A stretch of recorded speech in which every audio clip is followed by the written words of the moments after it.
Welcome to our lesson about units of measurement. Up to this point, we've been referring to our units of measurement as simply units. If you're a mechanical engineer, units for you might be in millimeters, centimeters, or inches. In architectural drawings, 1 unit equals 1 inch. If you're a civil engineer, a unit is usually equal to 1 foot. If you're a surveyor or city planner, 1 unit might be equal to a kilometer or a mile. The Units dialog window in this release of AutoCAD is accessed via the Application menu. Scroll down to Drawing Units and scroll up to Units.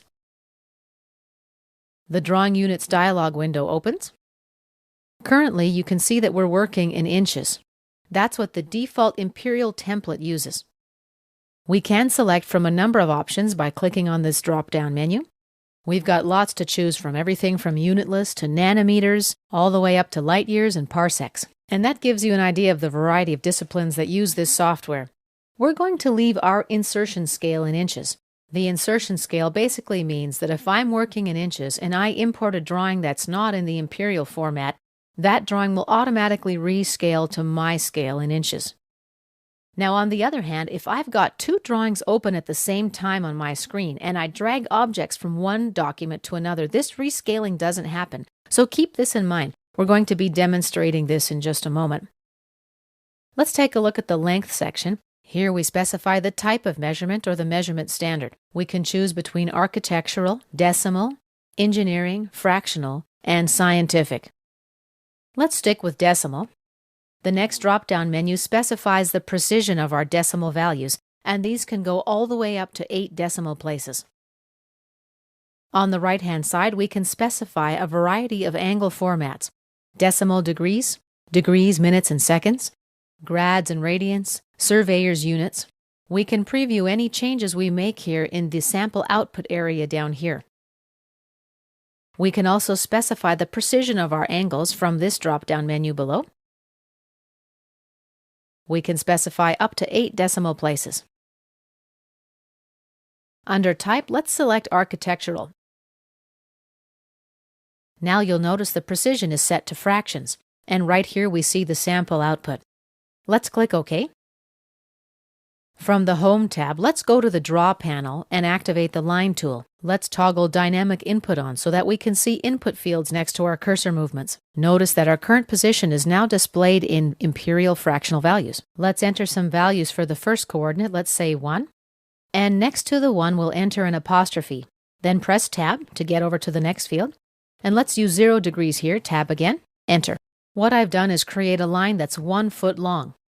Now for my next point, I'll enter a 1 with double quotations. That's the shorthand for inches. Tab to register and 90 degrees, Tab and Enter. Let's hit Escape to exit the Line tool and now zoom to extent so we can see our work.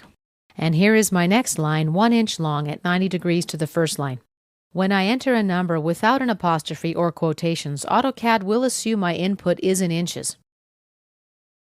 Let's go back to the Units dialog window, Application menu, Drawing Utilities, Units. And let's change the length type to decimal.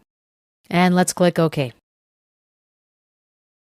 Let's create a new file now. Click on the New button in the Quick Access toolbar. We know by default that AutoCAD uses this template with imperial measurements. Let's try the ACAD ISO template, which uses the metric system. The 3D versions, by the way, are for use in the 3D drawing environment. Let's select the template, click Open, and go to the View tab. And let's go to the Windows panel and tile our windows horizontally. Now let's activate our second drawing by clicking on it. Go to Drawing Units again. You see in this document we're working in millimeters with a precision of 4 decimal points. Let's cancel out of this window and let's go check on our other document. Click on it to activate it. Let's go back to the Drawing Units window. Here you can see we're working in inches with 1 decimal point. Let's go back to our Drawing 7, the ISO template. And now let's create a circle. Center point, 5, 5. Enter, and radius 5, and Enter. Double-click on your mouse wheel to zoom all. And you can see that we need a regen. View, Regen, and our circle looks better now. Right-click, Quick Properties. Let's drag the palette up here. And here we see the radius value of 5. Currently we're working in millimeters, so this value represents 5 millimeters. Let's close the Quick Properties palette. Just click on the X in the upper right corner. Now right-click on the circle and select Copy. Left-click to activate our Units drawing document. Now right-click and select Paste. Let's specify the insertion point of the circle. Click here. And let's zoom in a bit and reposition.